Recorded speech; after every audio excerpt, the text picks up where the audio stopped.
pada orang tua saja. Anak ada nggak yang sayang sama orang tuanya? Ada. Yang menjahati orang tuanya ada juga? Ada. Yang nurut ada nggak? Yang lawan aja ada nggak? Kenapa terjadi begitu? Padahal kita semua menjadi saksi mata. Orang tua sayang sama anaknya kan? Dicebokin, disusunin, dibedongin, dibesarkan, disekolahkan, dibiaya semuanya. Kurang berapa? Ini saksi mata sekali. Yo, kenapa kok anak jadi berbeda? Itu berbeda dalam pikirannya. Ketika anak itu melihat orang tua itu membelanjai, ngasih uang, ngasih baju, ngasih buku, bersekolah, itu ada anak yang dalam pikirannya ini kewajiban orang tua kepada saya sebagai anak. Iya. Iya kan? Tetapi kalau anak itu melihat orang tuanya baik, pasti sayang kok. Iya. Si anak akan mengatakan ini kan kewajiban orang tua kepada anaknya. Ada begitu. Maka jangan berharap ketika bikin anak seperti itu, anak itu akan sayang. Ya. Minta juga maksa. Dilarang juga ngelawan. Ya kenapa? Karena dia mata hatinya tidak melihat kebaikan orang tua. Nah, kepada Tuhan juga sama. Sekarang gini dah, saya menyatakan cinta kepada seorang wanita. Saya katakan I love you so much. I need you. Dia menolak. Oke. Dia sedang butuh kuliah, saya biayai. Dia pengen mobil, saya kasih mobilnya. Ya. Dia tidak punya tempat tinggal, saya kasih tempat tinggalnya. Menurut kamu, lama-lama bisa jatuh cinta ke perempuan? Bisa. Jadi kan tidak masuk akal, orang tidak pernah peduli kepada orang yang banyak berbuat baik kepada dirinya. Orang gila namanya. Ya kan begitu. Andaikan yang kedua,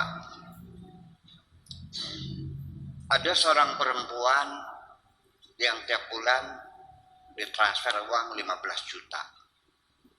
Tapi si laki-laki ini tidak pernah menyebut namanya. Pokoknya dari orang yang sangat mencintaimu.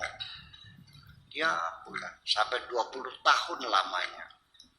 Tiba-tiba orang yang rutin mengirim transfer itu mengatakan, Neng, kalau mau ketemu dengan saya malam ini di jembatan Binaria gitu.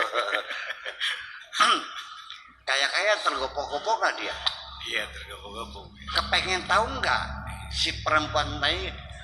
Kepengen ini siapa laki-laki ini? Ya kan begitu. Kepengen tahu dong. Siapa? Dia mencari tahu di mana. Enggak tahu. Sampai di banknya. Ini bank dari mana? Kata banknya yang nggak tahu. Ini transfer begitu. Ya. Nah, yang jadi persoalan bagi kita sekarang ini, kenapa kita kepada Allah tidak pernah jatuh cinta? Kembali sebabnya karena kita tidak merasakan kebaikan Allah. Itu aja kok. Kalau orang merasakan kebaikan Allah pasti jatuh cinta kok. Nah, kenapa orang itu tidak merasakan kebaikan Allah? Karena selama ini yang dia dapatkan anggapnya hasil jerih payahnya sendiri. Itu aja kok. Sudah banget. Sok nanya sama orang kaya, dari mana kau dapatkan? Nggak ada yang bilang dari Allah, enggak. Ini adalah hasil jerih payahku. Ini adalah hasil banting tulang peras keringat. Jadi selama ini dia merasakannya ini hasil jerih payah sendiri. Kapan Allah ngasihnya? Nggak pernah kok. Wah, susah ya susah, waktunya kan begitu.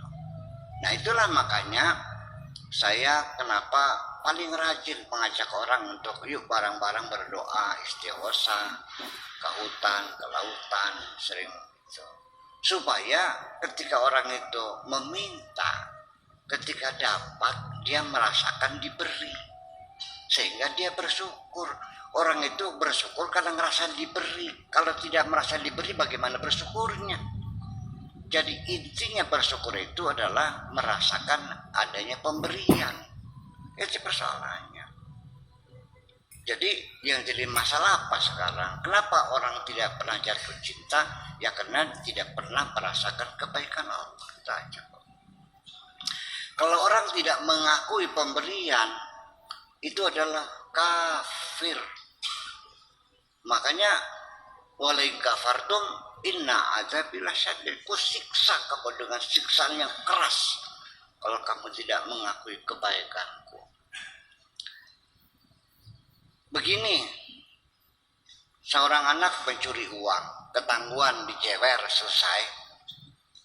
Tidak berangkat sekolah, dimarahi, selesai. Ya kan? Berantem, mecahin kaca rumah orang, kita ganti, selesai. Tapi begitu anak tidak mengakui kebaikan orang tua, ketika dia diwawancari oleh seorang wartawan, dari mana kau dapatkan, berapa banyak biaya orang tua yang kau pakai, dia katakan orang takut tidak pernah memberi apa-apa. Nangis ibunya. Oh begitu, ya udah,